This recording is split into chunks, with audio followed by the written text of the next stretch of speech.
David Smith here with one more Flip Classroom math video. 3 tips before you start. First, you could speed up or slow down the playback if that helps you get through the video at your own pace. Second, you could pause the video at any time to catch up with your notes. Third, you could turn on the captions and watch my words go by on the bottom of your screen.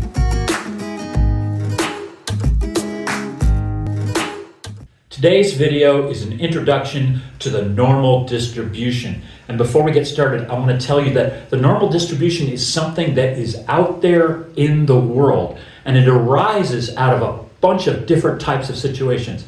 So I'm going to show you one situation where that comes from, but just know it can come from a lot of places. So check this out. Here's our example. We're going to flip a coin and record the number of heads that we get. We're going to do a bunch of different trials, and each trial is 100 flips. So we're going to flip it 100 times, write down how many heads, and then do that again and again and again until we get a whole bunch of trials.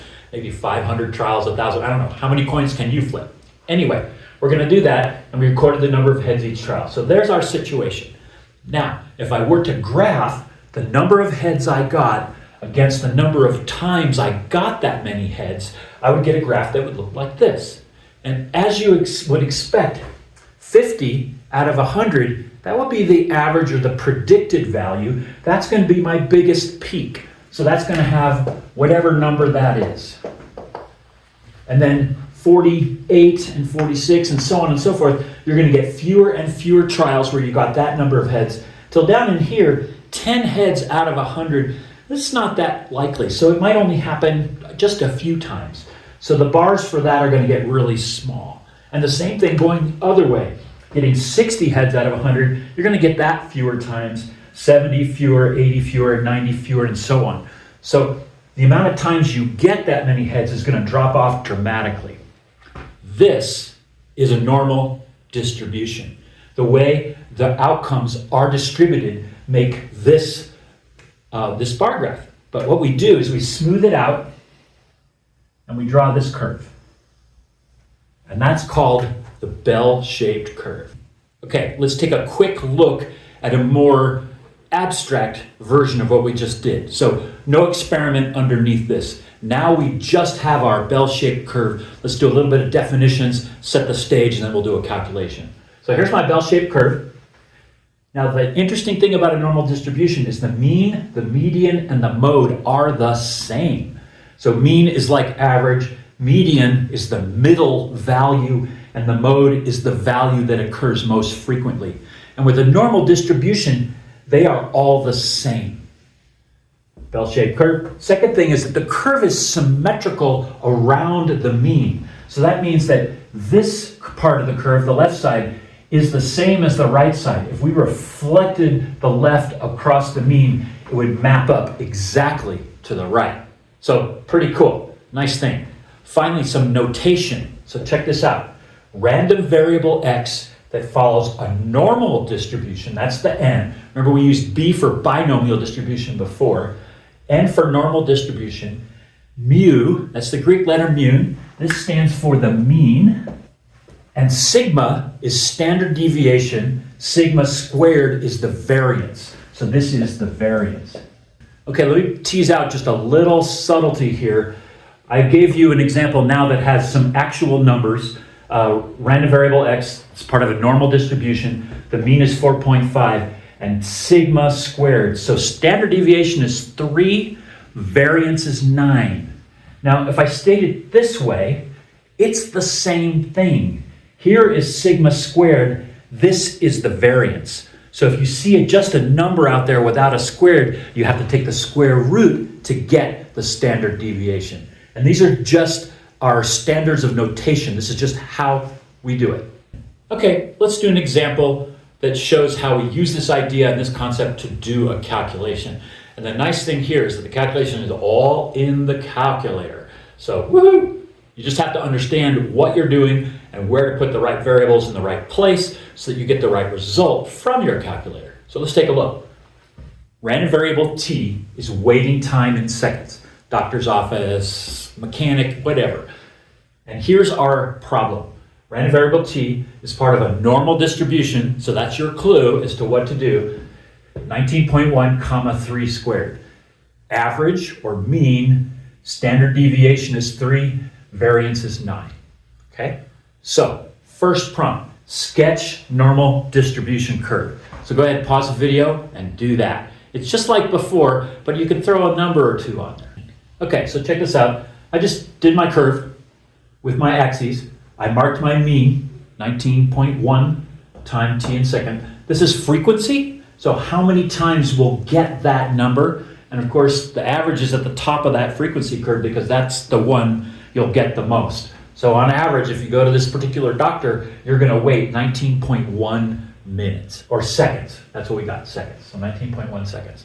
That's pretty quick for a doctor's office. Okay, here's the prompt. Find the probability that random variable t is less than or equal to 17. In other words, what's the probability that your waiting time will be less than 17 seconds? So check this out. I want to show you how that looks on the graph. 17 might be right about here. I didn't scale it, I just put my scale marks. But if it's right about there, then what we do is we come up like so, and this area represents the probability that we'll wait less than 17 seconds. So area equals probability t is less than or equal to 17. Now, this is a calculator problem. I will put a link to a video for the calculator. If you're in my class, we've already done this a couple times, but I want you to pause the video and go ahead and put this in the calculator. It's different for the Nspire than it is for the 84, the two calculators that I support. So go ahead and do that and come back. All right, in my calculator, I get 0.242 or 24.2% probability that you're gonna wait less than 17 seconds. Now here's another one for you to do real quick. Find the probability that it's greater than 17 seconds. Pause the video, do that, and come back. Now, you could have done it on the calculator using the same steps you did here and put the variables in the right place and just calculate it, and you would get 0.758. But I did it quicker because I realized that these two ranges encounter all of the probability. So they all have to add up to 1. So I subtracted the probability that it's less than or equal to 17 from 1 to get 0.758 for the probability that you're going to wait more than 17 seconds. Okay, one last thing. What is the total area under the curve? Total area under the curve. What would that be? Pause the video, think about that, give me your answer, and come back. Okay, 1.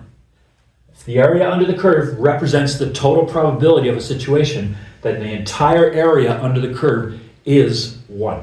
So 2 more quick calculations and we'll be done. So, what is the probability that the waiting time is less than 21 seconds? And then what is the probability that the waiting time is greater than or equal to 20.3 seconds? Pause the video, do those calculations, and come right back. Okay, on my calculator, I get 0.737 for this one and 0.345 for this one. So that's your probability. Now, if you're having trouble, you want to make sure you practice on your calculator so you can get these same results. One last prompt. Here we go. 107 people wait. Okay? How many of those people would you expect to wait less than 21 seconds? This is a straightforward calculation. So I want you to pause the video, think real hard. Everything you need is right here, and do that calculation. Come right back. Okay. The probability that they wait less than 21 seconds is 0.737. So you just multiply the probability times the number of trials, the number of people, and you'll get 78.8. And we don't have 0.8 people. So my standard is I round that down. I can't get 0.8 of a person in the door, so I'm going to call it 78.